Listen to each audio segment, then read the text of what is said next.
As you know, I recently left my corporate job and I've been in total recovery mode, all about self-care. One of my new routines is the nighttime shower before bed. There's just something about washing away the day and that reflection that's been super helpful for me. I've been using one of our partners, Osea's Mega Moisture Duo. This combo body oil and body lotion are so freaking incredible. It literally feels like I'm at a spa. I realized that the secret is seaweed and other skin level ingredients that are normally reserved for face products. And that's why I was so excited when Osea became one of our partners. And, we're so grateful for partners like this because one, they keep the show going, but they're also super good for all of our listeners and for our own well-being. So if you want to have that nighttime bliss like I am doing, you can get 10% off your first order site-wide with code DATEABLE at oseamalibu.com. You'll get free samples with every order and free shipping on orders over $60. So head to oseamalibu.com and use the code DATEABLE for 10% off. Let us know which products you end up going with. Share them in social. Super excited to see what you end up choosing.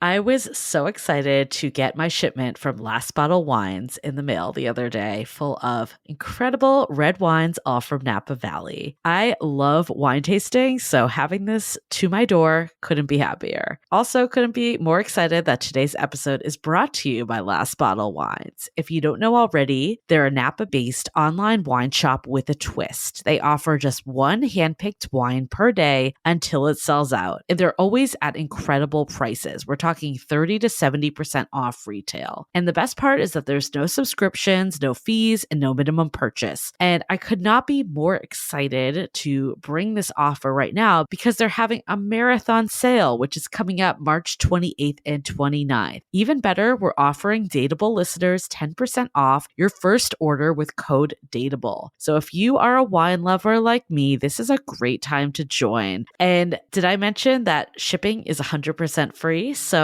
what are you waiting for? Mark your calendar for March 28th and 29th, or get on it earlier if you want. You can sign up at lastbottlewines.com and use code DATEABLE and find out why Last Bottle is the most fun way to discover and buy amazing wine. Season 9, here we come. Here's some exciting news. We've hit over 150 episodes.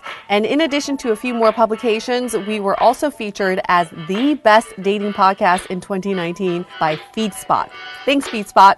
And currently, as we speak, we're working on a video spoof that will be released very soon. Want a hint? Just check out some of our social media posts on Facebook and Instagram. Trust me, you won't want to miss it. This season is full of juicy stories as well as big names, starting with this season opener. Let me give you a clue as to who she is. Dun-dun-dun-dun. Dun-dun, dun-dun-dun-dun. Okay, I'll spare you my humming because it's time to kick off season 9 right now.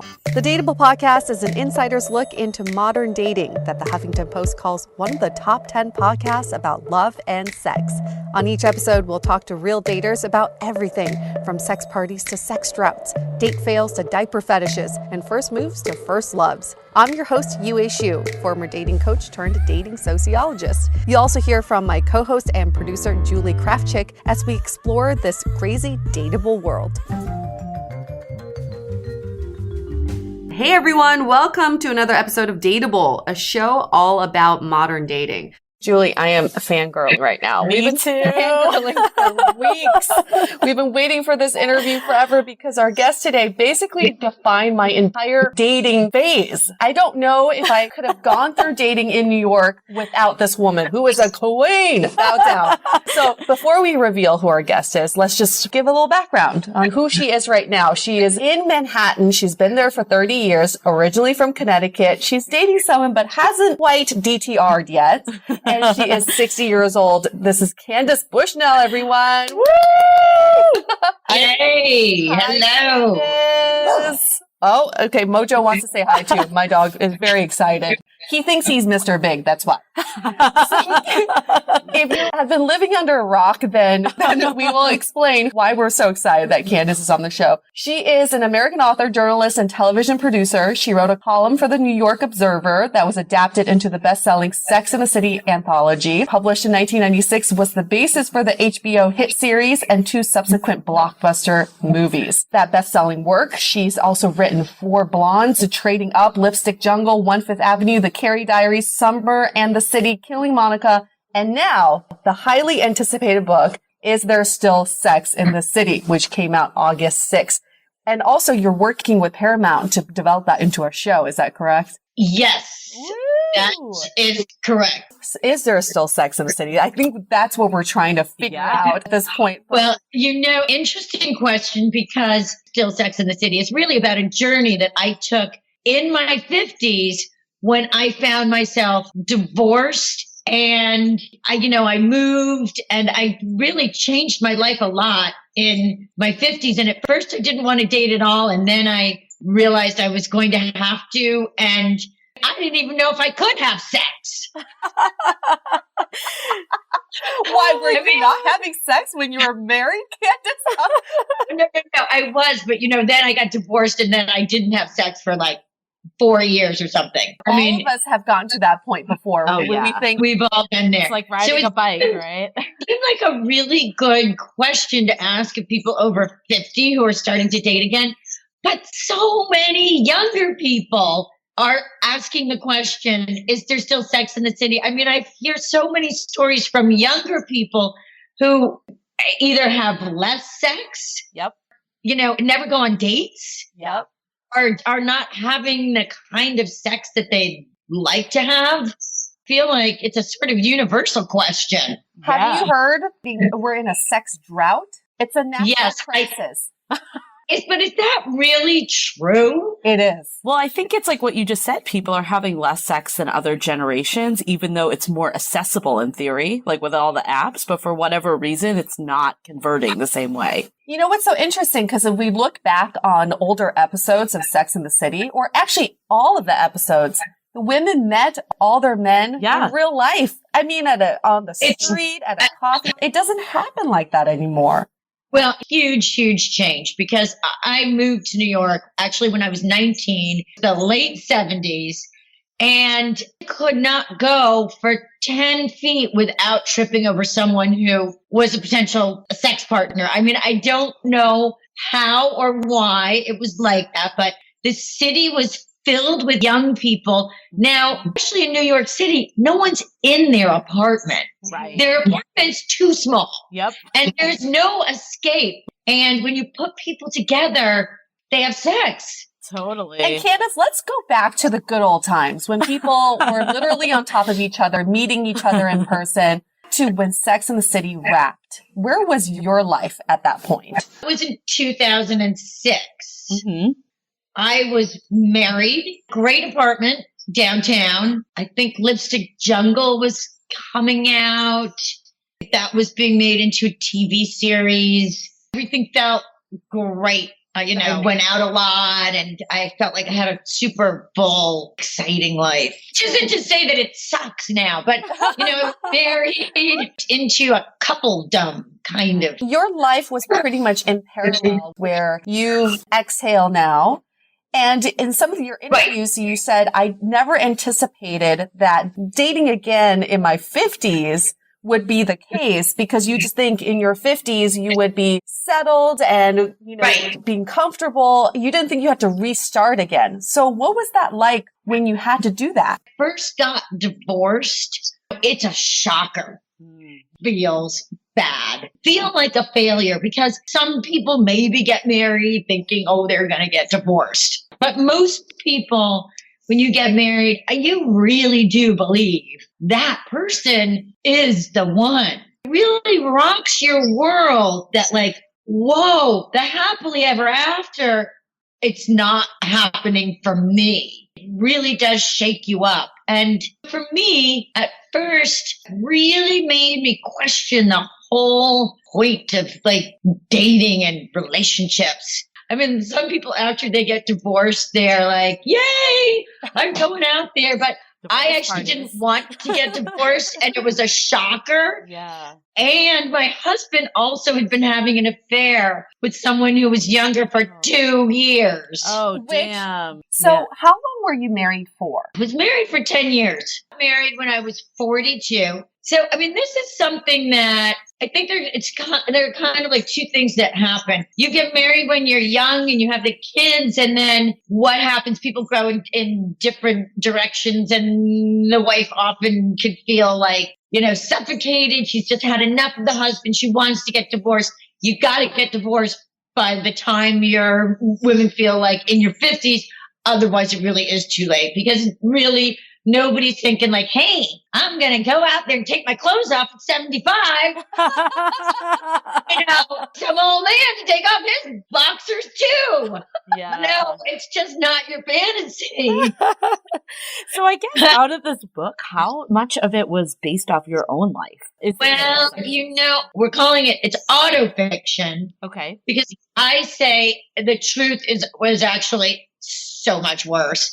It's a difficult time in women's lives. And it's also a time that nobody ever thinks about what your life will look like after 50. It's just a vague thing. You see it as a continuation of whatever's in your 40s. And, somehow it's all going to fit together. Give a quick summary of the book for anybody who hasn't read it yet. We have the book right in front of us, which is very exciting. So, Is There Still Sex in the City is the name of the book. It follows Bushnell's piercing, sly, and sometimes heartbreaking look at sex, dating, and friendship in New York City after 50. And the book looks at love and life from all angles, marriage and children, divorce and bereavement, as well as the very real pressures on women to maintain their youth and have it all. Yeah. I think what you said too, Candace, about no one talking about the 50s, I think it's because historically people assume in your 50s, you've got it all figured out. You're married with kids, and that's not the case anymore. Well, the interesting thing as a woman, because there's a lot of stuff in the book that it is true. Details have been changed. And I really wanted the women aren't very defined, because they really could be anybody. I mean, when you get into your 50s, it's kind of like no matter what track you took, you'll all kind of end up back in the same place. Interesting. Whether you choose to have children or not have children, it's everybody kind of ends up in the same place in their 50s and 60s, trying to figure things out again, which I think is interesting. What is that place that everybody ends up at? A place of reinvention, and it's an existential crisis. A lot of people describe it as similar to what happens to you when you're 18 or 19. When something switches in your brain and you can suddenly look at the world in a different way, a lot of 18 or 19-year-olds suddenly become very cynical. But this is a time when you really look at what is your point? That's a question that most of us don't even ask ourselves, because we're working so hard. Or if you're raising kids, you never ask why you're here. You know why you're here. But when the kids get grown and then women's lives change and you're not needed in the same way, that can have a destabilizing effect. And then you need to sort of bring in those other parts of yourself that maybe got pushed down while you're climbing the career ladder or taking care of kids. It's bringing out those other sides of yourself. This feeling that you still need to make the most of your life, and that you have more limited time and you have to act sooner. I think it's a feeling of what's important. It's a feeling of you also have to let things go. I mean, this is the other part of it that's interesting that nobody talks about. You do have to let things go, like menopause. You kind of have to let go of the idea that you're not going to have a baby. For a lot of women who've had their kids, they're like, yeah, thank God. But it's a psychological thing, because all your life you've been told your point is sort of to have a baby, right? That's what society says. Chances are your parents are going to die, just statistically. So you have to deal with death and loss and figure out how to go on and how to find joy in new ways. This is a good way to talk about some of the themes we saw in the book, because this is actually the first theme we saw was restarting your life after 50. You restarting your life after 50 as a single person. What was that experience like? You said you were shocked. First, I went and I lived by myself for 3 years and I didn't date anybody. Okay, I didn't date somebody, but I had a cubbing experience. A cubbing experience, please tell Which is more. when the younger guy goes after an older woman. And this is a totally new thing. Every woman I know who's over 50 and has suddenly found herself on the dating market is like either 25 to 30 years younger or 25 to 30 years older. Wow. There's a whole generation of young guys out there who grew up with this idea of older women being sexy because of the MILF. Oh, interesting. And they go after, I mean, are they looking for a relationship? No, but some of them do. I don't want to give away too much of the book, but one part that stood out to me was that whole kind of storyline about one of the characters, like one of your friends in the book, having this relationship with a cub, and basically him and his friend like pulling a scam and like pretending that he was underage to get her money. Is that something you see, or do you feel like it's a little more pure intentions, like just like fantasizing about the MILF, or is it malicious? You know, I think 99% of the time it isn't malicious, but still it was like, you know, maybe you got to watch out for some of these cubs. And you know what? 99% of the time, you know, do they have, they don't have any ulterior motives.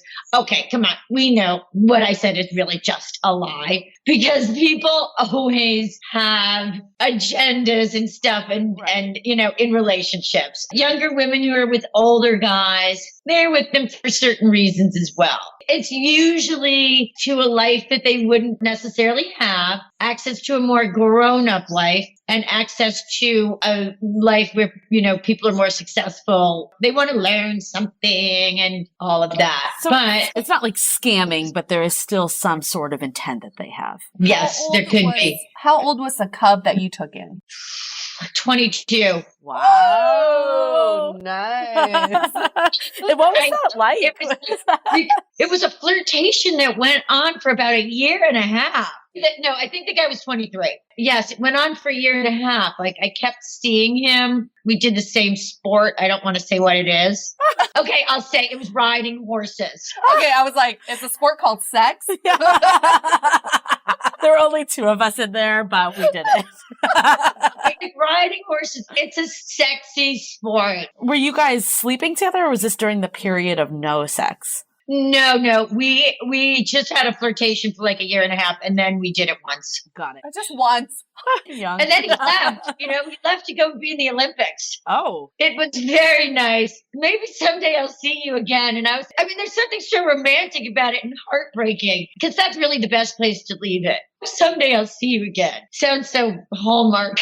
So basically the two themes that we wanted to talk about was dating and then restarting your life. So while we're on the topic of dating, maybe we just keep going with that. But I remember in the book, there was this part about the Tinder experiment that you did. Yes. I guess like one in your own life, how real was that? Was that experimental, or did you actually use Tinder? I actually used it. I used my real name because I had to. I couldn't figure out how to do a fake name. Yeah, connected to Facebook. It was true that when I looked for men in my age range. I mean, this is one of the things that's so tricky about being a person who's over 50. There aren't necessarily that many people your age who are on Tinder. And in fact, I think there were like 3 men in my age range. Wow. And then I put it down to like 21 and I got tons. Oh. I got so many responses and probably about an eighth of them knew who I was. Wow. Because like I think about like Tinder is like the most extreme, right? Yeah. It's like a What hookup about app. Bumble? Or like even like Match or OkCupid or some of the more like older ones historically. Your face. You know, years ago, when it first came out, I think I went on Match and I was a smoker and they were like, don't lie about smoking. So I was like, okay, I'm a smoker. And there were literally 4 men. And they all, in, I don't know, somewhere in the South. Wow. Is this when smoking became like non-PC? Yeah. But no, they wanted me to try Tinder because Who's they? some women, the editor at Cosmo, Okay. asked me to try it. Yes, they. This like A panelist. people out there, they tell you to try Tinder. Get on It's a voice Tinder from now. above. Listen to the voices. Dating gods. But the editor was 27 and she was engaged and she really wanted me to do a story on Tinder because she felt that Tinder was literally ruining her friends' lives. They were really disturbed about it and they were having so many bad experiences and they kept thinking, is it us? The descriptions that they gave of the guys on Tinder were horrifying. What men said about other men on Tinder was terrible. I mean, I've never been in a situation where when the men tell you that other men are shitty, you're really in the wrong place. Men get each other a lot of slack. Yeah. In the book, you actually seem to have some decent experiences on Tinder. What was yours? Well, I did. And I met a guy who was really attractive and he was really nice. And I don't want to give too much away, but he ended up being kind of the worst case scenario of what the women had described. Oh, no. So it all played out. So he stood me up and then sent a text the next day saying that he'd been in the hospital and he'd taken too much, I don't know, some drug. Oh, no. I guess maybe MDMA, but I don't think it was that. Maybe it was Special K. How old was he? He was in his 30s, right? He was in his 30s. So were there any good experiences on dating apps or were they all kind of like what the hypothesis of the article was? I think they were the hypothesis of what the article is. But really the bottom line with the online dating is that it requires so much more time and effort than the old-fashioned analog dating. And, statistically, a woman has to go on 100 meetups to meet one guy. And men get turned down more than women. I think every man gets turned down by like 1,000 women before he finds one. Yeah. So this is all very real to us. For people in their 20s and 30s complain about the same thing. Like, do you think just in your 50s there's less options, or do you think there's other things that make it more challenging? This is what makes it different. People in their 50s are good at dating because they did it so much when they were younger. They are really good at, they can be in a bar, they can be at a gathering, they can walk up to somebody but they're also good at fixing people up. That's how a lot of people I know who are my age end up meeting somebody.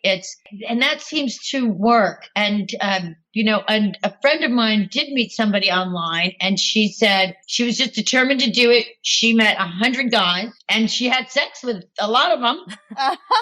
For her. She said one guy she said, Candy, he was just too big. I just was like, there's no way. Dude, I'm sorry.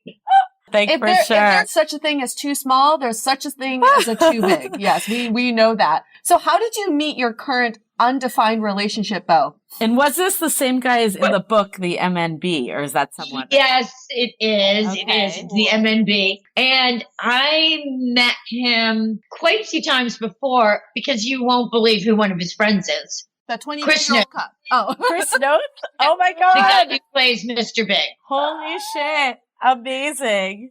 It's like such a small world. So I had actually met him a couple of times with Mr. Big. Oh my God. It's coming full circle. So Carrie was Anyway. always meant to be with Mr. Big. MNB is my new boyfriend. That's what My it new stands for. boyfriend. Yes. And then mutual friends sat us next to each other at a dinner party. And then we just started seeing each other. And he's a great boyfriend. But, one of the things that I'm figuring out that could be different about dating at this age, people have their own stuff and their own lives. Mm-hmm. So, I feel like with him, the relationship feels really stressful when we try to live together and spend every day together. Mm-hmm. Because I've got an apartment. He's got a place. I've got a house in Sag Harbor. He's got a place out there in the Hamptons. I've got 2 dogs. trying to move stuff back and forth, it's just, that feels really complicated. So it's like maybe that part of, hey, we've got to be with each other every minute, maybe in 10 years we can do that. We're not trying to reproduce or have a baby. It's easier in a way. Your end goal is different now.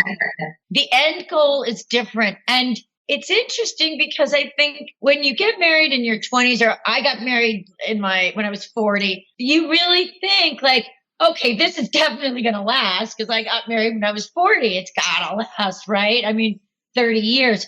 But now it seems like these relationships that people are having in this new middle age, this could be the person who you're going to be with at the end of your life. I mean, you might have two kinds of relationships. One is when, you're reproductive and it's the father of your children and all of that, your reproductive partner. And then the other one might be, your sort of last 30 years partner, it's a more caring kind of thing. I guess, what is your end goal? Do you want to get married again, or is that not as important? Is it more just a partnership? Let's take a breather now and celebrate back to school. Why? Because most of us aren't in school anymore. Yay. But it's a great time to push the refresh button and rejuvenate. And a great way to do that is a beauty routine that gets a job done without getting in the way of, life. That's how I feel about Wander Beauty. Wander Beauty is made specifically for people on the go by offering multitasking products, such as my favorite, which is the color for both lips and cheeks. Bam, two birds with one stone. And just because the products do more than one job doesn't mean they skimped on the quality of ingredients. Everything they offer uses the very best, clean, skin-loving, cruelty-free ingredients. What more could you ask for from your beauty routine, right? And for Dateable listeners only, get 20% off your purchase at wanderbeauty.com/dateable. Again, that's wanderbeauty.com/dateable for 20% off. Hello, don't miss it. wanderbeauty.com/dateable. Now back to this riveting episode. I guess, what is your end goal? Do you want to get married again, or is that not as important? Is it more just a partnership? Having been married, I will say, you know what? It's something cool about being married. You feel like you fit in because the world is designed for couples. Even though half the population is single, somehow still the world really feels like it's designed for couples. So when you're a couple, you feel like, hey, I'm just like everybody else. And then when you get divorced, you're like, I'm a loser. I'm at the edges. People do. When you first get divorced, people do treat you differently. And it's disheartening, I think. I think it's when you're a couple, nobody has questions. They don't question your couple. Right. They don't question your decisions in life. But when you're divorced or single at a certain age, people start questioning your decisions. Oh, how did you get here? What made you become this way? Right. Totally. Exactly. And one of the things that I've noticed that if you're a woman and things don't work out, it's always your fault. Right. Why is that the case? You must have messed up somewhere along the line. It's never like, hey, you know what? This is life. Stuff happens to us and it happens to all of us. We don't actually have as much control as we think we do. And I think that's what you learn when you go through this period that I call middle-age madness, is you don't have control over a lot of things the way you think you do when you're younger. So with the end goal, like you just mentioned, it sounds like a lot of it's societal pressure. Is there, from your perspective, what is kind of the ultimate goal from just personal side? For me personally, if I look at the life of the life cycle of the human being, I mean, this is just stuff that I think about because my father and I used to have these kinds of discussions, and he invented the fuel cell they used in the first Apollo space rocket. Whoa. He was like a rocket scientist. So I always thought, well, maybe he has something interesting to impart. But it always seemed inside of us that we pursue separate of, friendships and all of that. And I think it's about mastery and trying to master being a human being. And it's just about how to do things better, how to be kinder, how to be more generous in spirit, And also, I mean, for me, because I've been writing professionally since I was 19, and I always figure maybe I'll die like in front of my computer screen, like. Oh my God, I wish listeners could have seen that. But, for me, it's like always just trying to get better and better at what I do. And, I mean, I feel like that's kind of all you can do. So for me, that's like a guiding light, is to just, keep working and taking on new challenges. And I feel and believe me, not everybody wants to work. And also at this age, a lot of people want to change and they want to do like more kind of charity things and giving back and really making a difference that way. A lot of people do that and it's amazing. For me, it's just about trying to just become better and better and become great at what you do. Candace, you said go for greatness at the end. All for greatness. You said something earlier that I want to revisit, because you said dating at this phase in your life, you've already built a life on you that's individual of your boyfriend, and you're trying to merge lives together. And there are some difficulties with that. And even in my late 30s, I find that as well. As I get older, I collect hobbies, I collect friends, I collect different ways of doing my life. Yeah. That it makes it harder for me to allow someone else into my space. And I feel like you're going through that too. What are some tools that you're using to kind of navigate around that? Well, I totally hear what you're saying. And I think, relationships, they are about people being, a lot of it is in the same physical space. Yeah, it has to be together. And that is what you have to figure out. I mean, to me, like and it's, for a lot of people, maybe it's a dumb reason to get married, but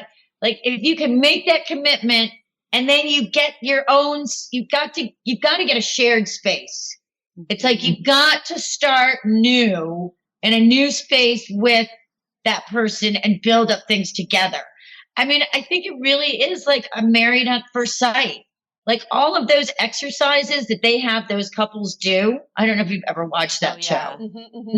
But, I always watch that show because I think that is so smart. And there should be people out there training us how to have relationships. I mean, when I was in my early 20s, you start working on having relationships right away. Like sometimes the relationship, it lasts for 2 months.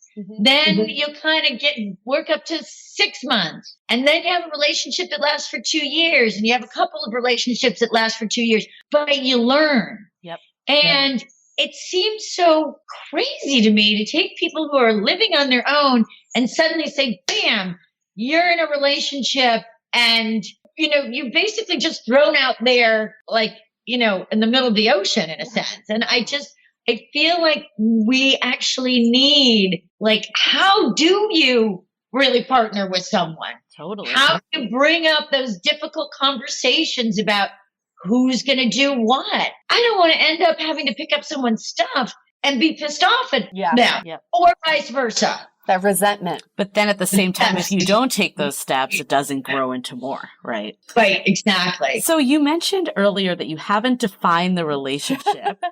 To you, what does that mean? Because I don't know. I wonder if it's the same thing as what we're thinking. Yeah, you're calling him your boyfriend. Yeah. So that seems pretty defined. I know. I guess I said he is my boyfriend. I guess he said that I hadn't defined the relationship because it feels fluid. Like we're doing things that, like we're planning a trip. We're going to go to Portofino. He takes me on great trips. Can't complain about that. Yeah. He's traveling a lot and I'm traveling a lot. So I think one of the reasons why I was like, I'm not sure, is it's my experience in having relationships that when you have to go away for like a couple of months, I mean, this was something that happened in my marriage. I would sometimes be gone for 2 months or a month. He would be gone. When you start to have this thing where, you're not seeing someone, it's tricky. And, I want to see how we do when I go on book tour. I try to put myself in the other person's shoes. if I had a boyfriend who was like, hey, I can't see you for 2 months, I'd be pretty pissed off. Yeah. Right. You know? That's the hard part, because then when you become so successful and you have all this stuff going on in your life, but then you also need to make room for that other person. Well, that's the problem, you know, because for so many years, we're singing the single girl anthem. We're like, you go girl, you be single. It's all good. You be independent. But at the same time, if we want to be in healthy relationships, we also have to allow someone else in and still embrace our individuality, but have that kind of compassion and empathy for someone else. Right. So it is harder when you are in that mindset, but also trying to like mold with someone else. Exactly. And, you know, that could be one of the benefits of the midlife relationship. You don't have to be in a rush. You know, there isn't any pressure. You don't have to move in. You don't have to make huge decisions about a relationship. You know, that's what you do when you're younger. Yeah, that's true. I mean, it takes the pressure off for sure. If you're just trying to coexist together, take it slower. So I guess for other people in their 50s or 60s that are trying to find love again, like what advice would you have for them? I don't know that I would have advice, because I think that people in their 50s and 60s, they know what they want, and also they want different things. Like looks matter so much less. I can't, because everybody looks the same when you get to a certain age. God. Everybody just looks middle-aged. All right. That's just the way it is. Also, nice really matters, and being there, and a good personality, and somebody, who talks. And I think what's kind of amazing, the ability to love doesn't go away. It's still possible to fall in love and to love. So I think that's what's great. So there is still sex in the city. Is that there is still sex in the city. And also another thing, speaking of sex, that people seem to be doing a lot is tantric sex. Oh. Do not ask me why 20-somethings aren't doing tantric sex. They should be. Wow. But it's part of the wellness and the health, and, tantric sex. It's not about having an orgasm. So it's perfect for older people. Wait, what is it about then? Longer.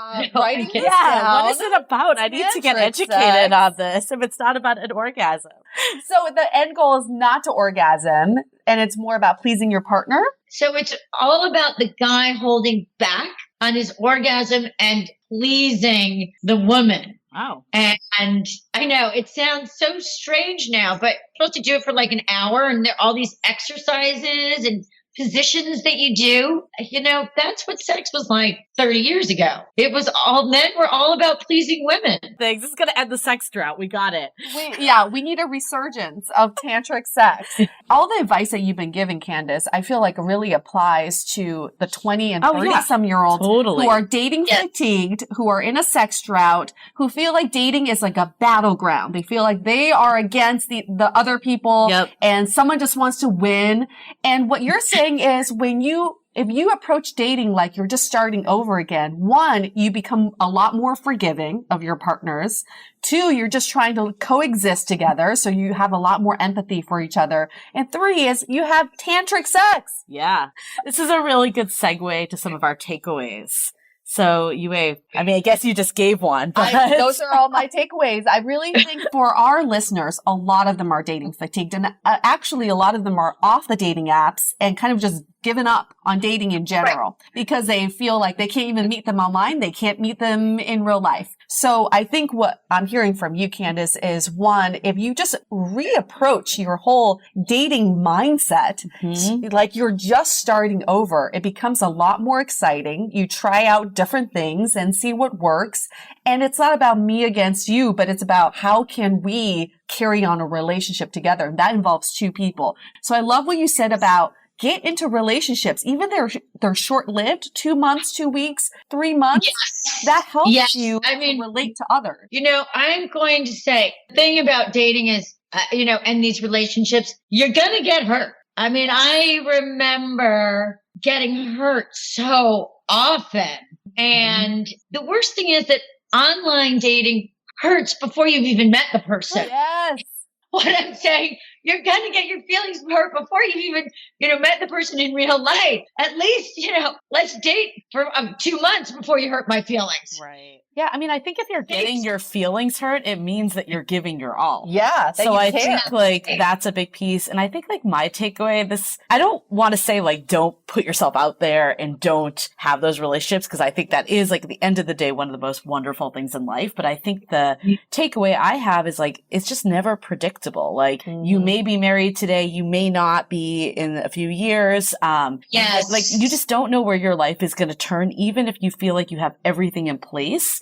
So it's not looking at that in a way that makes you scared, but looking at it in a way that the only person really at the end of the day that you truly always have is yourself. So it's yes, I don't want to say that don't have outside relationships, because yes, we want you to, but you need to also be comfortable with yourself. And if someone leaves, how do you still take care of yourself and have outside interests and have hobbies, but then also how do you let someone in too? Yeah. I mean, honestly, at 25, I thought my life would be married with a few kids. Now I'm 38 and I'm not there. And then I think about, what am I going to be like at 50? And there's no point in thinking about that's how my life should be at a certain age, because you never know what could happen. And this is why I so appreciate that there's follow-up, because when Carrie got with Big, that wasn't the end all be all. That wasn't the end goal. No. It's about what happened to life after that. Things are just always evolving and changing. And I love this other piece too of I think you brought up a really good point, Candace, of society is couples. And it's there's so many people that aren't anymore, especially with divorce rates up. Why is that the case? Why does that have to be that way? Why do people that are single have to feel like lepers? I think it's going to continue to evolve, because I think it's even come a long way. You know what? Also, one of the things that I've noticed too is I go to galas and charity events. And at one time, people were so strict about it being man, woman, man, woman. They wanted to have the numbers right. And now go and I will see 4 or 5 women sitting together, which is always fantastic, because the women always want to talk to each other anyway. That it's even I see there, that's an old sort of rigid rule that really doesn't even apply. So I agree 100% that I think it's definitely changing. That's great. Why shouldn't you go to a gala if you're single? Right. Exactly. Candace, have you been to Burning Man by chance? No. I haven't, and now I feel like I go from gala to Burning Man. I should have gone when it first started, and now I feel like if I go, I think it's over. That's a place to question all societal norms. That's why I thought of it. Got it. There's a connection. There's a connection. I was just curious. Awesome. Well, we have a few listener questions for you that we want to do rapid fire. But before we do that, is there any other last thoughts or anything else that you want to add, either about the conversation we had or about the book? I mean, it's been fantastic to talk to you guys. So I think we've covered a lot. We have. And I think we did cover the big themes of the book. And I think people should definitely check out the book. I love the book. Themes of starting over again and dating at a different age, we definitely hit on here, which you can read up even more. And it's relatable for all age ranges. Totally. It's not just being over 50. Totally. So here's some rapid fire questions from our listeners. We can just answer them as quick as possible. See what comes to your mind when we ask you this. So we read that Carrie Bradshaw was actually your pen name in the New York Observer column because you didn't want your parents knowing about your private love life. What was their reaction when they found out that you are the actual Carrie Bradshaw? Well, we never talked about it.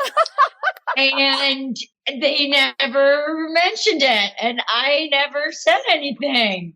We actually didn't talk about it. Fabulous. Oh my God. They're very conservative, but they loved it. They loved Sex in the City. But my mother did not like Aiden. We actually had that as a question. So we'll go to that one. Why did you not that like Aiden? is true. I don't know. For some reason, every time I went home, she would say, "You've got to get rid of that Aiden. I don't like Aiden." Oh my God. And I wasn't crazy about Aiden either. And it could be that she met, she knew the real Mr. Big because he would come to our house. Right. So Aiden, was he based off of a real character? And then was Alexander Petrovsky? So Aiden was not a real character. I would marry Aiden in a heartbeat. So Darren always said that Alexander Petrovsky was like, it's an homage. My ex-husband was a principal dancer with New York City Ballet. Like the personality like your ex-husband, or just because he was a... Got it. It was just ballet dancer. Got it. So Aiden was not real. No, but he was the nice guy. Mm-hmm. He's the universal nice guy that we're all supposed to go out with and fall in love with. He's the guy who, in the new middle age, you're like, damn, I should have married Aiden.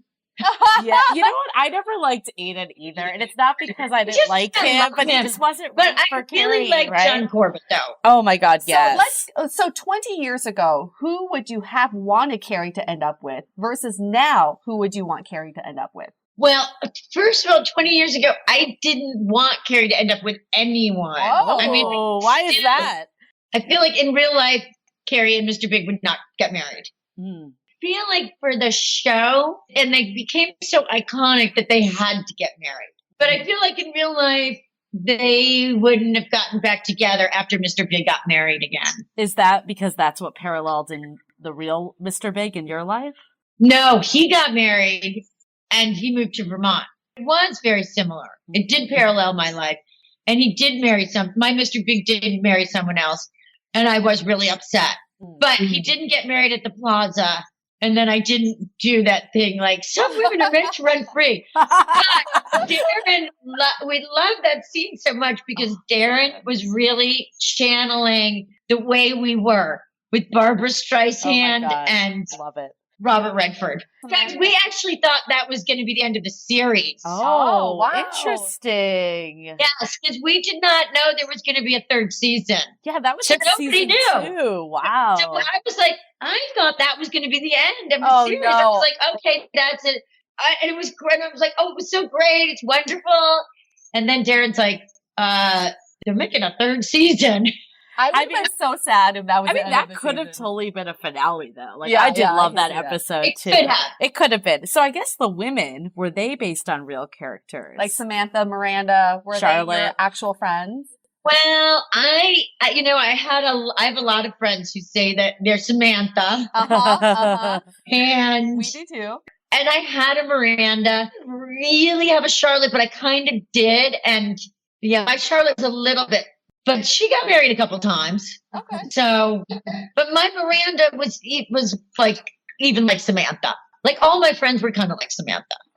Like one time Miranda called me up and she went to a party and she was like, you won't believe where I am and what I just did. And I was like, try me. She was like, I'm at some really rich guy's house. And there was a professional football player there. And she said, I just had sex in a cedar closet. Yes. You got oh my to come here God. and have sex in a cedar closet because the smell is unbelievable. Oh my God. So they were all kind of like the people that you were friends with, though, in real life, like kind of merged a bit. Yeah, they were all merged and bit here, bit there. And will these characters appear in the new TV series, or will they be a completely different cast? No, it's a completely different cast. Got it. Like in the book, they're completely different characters and it'll be a totally different cast. Will it still be Carrie as the lead that's like playing you, or will it not be? No, it's going to be somebody else lead. Totally new world, but it's the idea of, it's like what happens after you have it all. And then our last question for you is, in hindsight, what would you tell your 30-something-year-old self who's so focused on finding the one? What would you have done differently? Oh, I would have said, just don't worry about it so much. You worry about it so much and I could have just said, like, just don't worry about it so much. That's what I would have said. That's great advice, because I feel like anytime, at least in my personal life, when I haven't been as focused on it, that's when you meet someone too. It's like when you're Exactly. fixated. It seems, to me, I always feel like I meet someone I usually meet someone when I've been by myself for, a few months, maybe even like a year. Yep. I've been by myself working on my stuff. And it's like when you're feeling good about yourself and strong about yourself, that's when you meet someone. And also that's the best time to meet someone you don't want to meet someone when you're not feeling good, because that's when you make the bad decisions. Oh my God, 100%.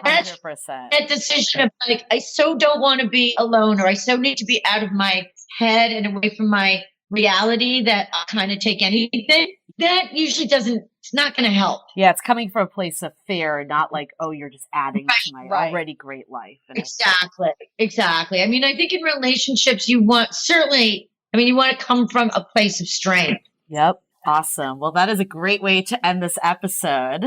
Oh, Miss Candace Bushnell, we are the woman who's paving the way for all of us single and fabulous and independent women out there who are looking for love, but also looking for love within. Exactly. That's the most important thing. Yep. And friendship. You can find Mr. Big, but you got to find yourself. When do you think the TV show will happen? I'm so dying for it.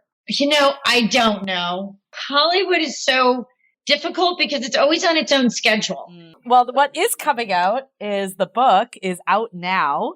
It's at Amazon. Where else can you get the book? At Barnes & Noble, Amazon, independent bookstores, anywhere. Get the book at the airport. You can also get it at the airport. Are there bookstores? It is the airport. You can pick up the book and a man at the airport. Oh, yeah. And I think, honestly, this is like the best plane read. We love the book. Is There Still Sex in the City? Definitely everyone check it out. Go out there and get the book. Thank you, Candace, for coming on our show. We so appreciate you being on the show with us. And it's just such an honor to talk to you. I think Julie and I are still freaking out. We're so fangirling. My heart is still racing. I had such a great time. I think I must have seen like every Sex in the City episode. At least 8 times. I would say 100 for me. Yeah, maybe. Yeah. I was like 8. I see it like 8 a year. Come on. And I used to be Carrie, and I'm happy to be Samantha. Oh, right? Shift. There you go. Well, let's wrap this up for listeners at home. If you want to come on the show to talk about dating at a different stage in your life, starting over, we'd love to have you as a guest on our show. Or societal pressures that you're facing, whether you're 20, whether you're 30, 40, 50, 60, 70, who cares? Everything. Everybody's going through something, and you're not in it alone. That's the point of this whole podcast. We're going to wrap this up. Guys. Stay dateable. Want to continue the conversation? First, follow us on Instagram, Facebook, and Twitter with the handle @DateablePodcast. Tag us in any post with the hashtag StayDateable, and trust us, we look at all of those posts. Then head over to our website, dateablepodcast.com. There you'll find all the episodes as well as articles, videos, and our coaching service with vetted industry experts. You can also find our premium Why series, where we dissect, analyze, and offer solutions to some of the most common dating conundrums. We're also downloadable for free on Spotify, Apple Podcasts, Google Play, Overcast, Stitcher Radio, and other podcast platforms. Your feedback is valuable to us, so don't forget to leave us a review. And most importantly, remember to stay dateable.